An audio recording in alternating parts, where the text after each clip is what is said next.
பிரியமானவர்களே, இயேசுவின் நாமத்தில் உங்களுக்கு என் அன்பின் வாழ்த்துக்கள். ஆண்டவர் இயேசு எத்தனை நல்லவர், நம்ம மேலே எவ்வளோ அன்பு வச்சிருக்கிறாரு. நம்மோடு பேசி நம்மளை உற்சாகப்படுத்துகிறார், தைரியப்படுத்துகிறார், பயப்படாதுன்னு சொல்லுகிறார். அதனால தான் இயேசுவோடு நடக்கிற அனுபவத்தை பெற்றுக்கொள்ளுங்கன்னு சொல்கிறோம். இயேசுவோடு வாழ்வது என்பது மதம் கிடையாது, தேவாதி தேவனோடு வாழ்கிற ஒரு அனுபவம். It's experience with the almighty God. வானத்தை பூமியை உண்டாக்கின தேவனோடு வாழ்வது, அதுக்கு தான் ஆண்டவர் அழைக்கிறார். அதனால் இயேசு யாரையும் மதம் மாற சொல்லலை. உள்ளத்தில் இடம் கொடு, நான் அவன் கூட இருக்கிறேன், என்னை ஏற்றுக்கொண்டு அவன் கூட இருப்பேன், வேண்டான விலைக்கு போயிடுவேன். இயேசு யாரையும் கட்டாயப்படுத்துவது அல்ல. அப்போ நீங்கள் அவரோடு வாழணும், அவரோடு நடக்கணும்னு விரும்புகிறீங்களா? உங்களுடைய வாழ்க்கை இனிமையாக மாறும். அவரோடு வாழும்போது நம்முடைய வாழ்க்கையில் என்ன நடக்கும் தெரியுமா? இன்னொரு அதிசயமான காரியம் நடக்கும். ஒரு பக்தன் சொல்கிறாரு, ஏசாயா 26:9 என் ஆத்துமா இரவிலே உம்மை வாஞ்சிக்கிறது, எனக்குள் இருக்கிறேன் ஆவியால் அதிகாலையில் உம்மை தேடுகிறேன். ஆண்டவரே, என் ஆத்துமா இரவிலே உம்மை வாஞ்சிக்கிறது, எனக்குள் இருக்கிறேன் ஆவியால் அதிகாலையிலும் உம்மை தேடுகிறேன்.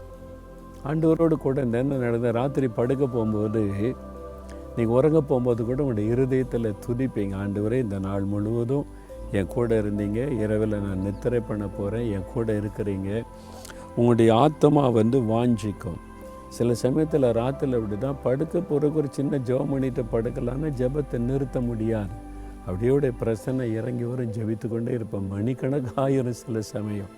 ஏன்னா அவருடைய பிரசன்னை அவ்வளோ இனிமையானது.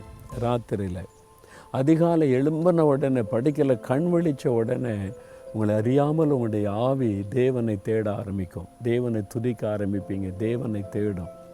இயேசுவோடு வாழ்கிறதுக்கு ஒண்டர்ஃபுல் ஒரு லைஃப்புங்க. அதை அனுபவிச்சா தான் தெரியும், ருசித்து பாருங்கள், அப்போ தான் தெரியும். ராத்திரி படுக்க போனால் அவருடைய பிரசன்னம், காலையில் எழும்பின உடனே சிலர் கவலை பாரம், இன்றைக்கி என்ன பண்ண, அதெல்லாம் இருக்கார். காலையில் அவர் துதிக்கிறது, இயேசு என் கூட இருக்கிறாரு, உங்களுடைய ஆவி அவரை தேடும். அப்போ அதிகாலையில் எழும்பின உடனே நீங்கள் வசனத்தை அப்படி ஜெபிக்கும்போது அவரை நீங்கள் உங்களுடைய ஆவியில் உணர முடியும், அவர் உங்களோட பேசுவதை உணர முடியும். தினந்தோறும் காலையில் உங்களுடைய ஆவி உங்களுடைய தாகத்தோடு தேடும், இன்றைக்கி எங்கள் அப்பாட்ட நான் பேசணும், இயேசு என்கிட்ட பேசணும் அப்படின்னு உங்களை அறியாமலேயே உங்களுடைய ஆவியில் ஒரு ஏவுதல் உண்டாகும். நீங்கள் அப்படியே பைபிள் வாசி ஜெபிக்க ஆரம்பிக்கும்போது அவருடைய பிரசன்னம் உங்களை மகிழ பண்ணும். தினந்தோறும் மகிழ்ச்சியாக இருக்கலாங்க, தினந்தோறும் ஒரு சந்தோஷங்க.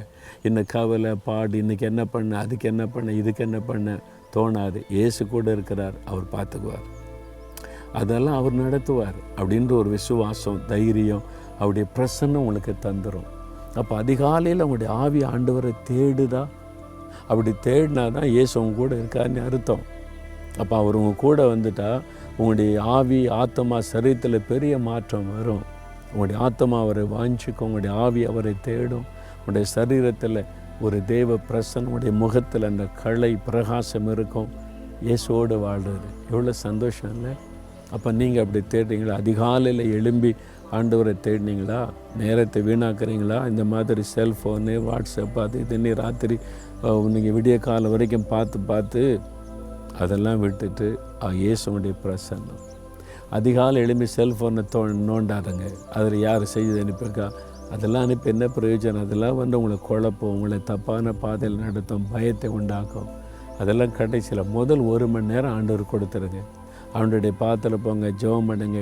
அப்புறம் செல்ஃபோனில் என்ன செய்தி இருக்குன்னு பாருங்கள், அவர் கைட் பண்ணுவார். இதுக்கெல்லாம் பயப்படாத, இதுக்கெல்லாம் பதில் அனுப்பாத, இதுக்கெல்லாம் ஆன்சர் பண்ணான்னு கர்த்தர் நடத்துவார். சந்தோஷமாக இருக்கலாம்.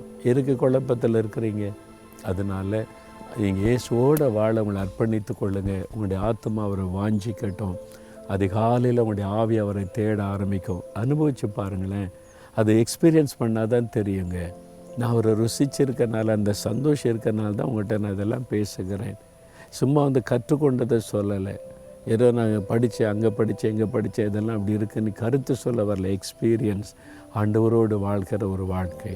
உங்களை ஒப்பு கொடுக்குறீங்களா இயேசுவுக்கு? உங்கள் கையை அவருடைய கையில் தர்றீங்களா? இயேசுவே, உங்கள் கையில் என் கையை நான் ஒப்பு கொடுக்குறேன், என்னை நடத்துங்க, நான் உங்கள் கூட இருக்கணும், நீங்கள் என் கூட பேசிக்கிட்டே இருக்கணும்னு சொல்கிறீங்களா? தகப்பனே, இந்த மகன், இந்த மகள் தன்னுடைய கையை உங்கள் கரத்தில் ஒப்பு கொடுக்குறாங்க. நீங்கள் கூட இருக்கணும்னு சொல்கிறாங்க. இவங்களுக்காக தான் இந்த சிலுவையில் மறிச்சிங்க, ரத்தம் சிந்தினீங்க. அவங்கள ஏற்றுக்கொள்ளுங்க, ரத்தத்தினால் கழுவுங்க, அவங்களோட பேசுங்க, வழி நடத்துங்க. அவங்க ஆத்மா எப்பொழுதும் தேடும்படிக்கு அந்த தாகத்தை உண்டாக்குங்க. உம்மோடு வாழ்கிற இனிமையான வாழ்க்கையை கொண்டு ஆசீர்வதிங்க. இயேசுவின் நாமத்தில் ஜெபிக்கிறேன் பிதாவே. ஆமேன், ஆமேன்.